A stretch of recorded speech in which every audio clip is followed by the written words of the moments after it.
Hey, this is Mike, and today I'm going to show you how to assign a collection object from a dynamic application in ScienceLogic's SL1 platform to a field on the asset form within SL1. Oftentimes, when you are creating a dynamic application, you want to ensure that your collection objects get propagated over to the asset form field most appropriate for your collection.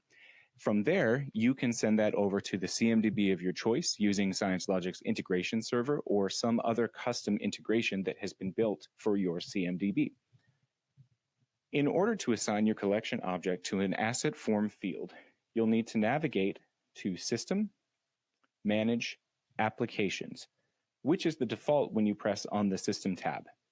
From there, filter down to the dynamic application name of your choice and click on the wrench. From the wrench, you'll start off on the Properties tab, so click over to Collections and find the collection object that you have identified as wanting to move to the asset form. In this case, I'm showing you an example of software version. Click the wrench on your collection object and navigate over to where it says Asset/Form Link.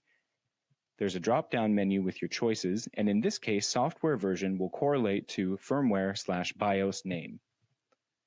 Click on that, press Save, and now when you navigate to the asset form, after you have collected this dynamic application after making changes, you will see the software version has now moved over to the firmware/BIOS name form field.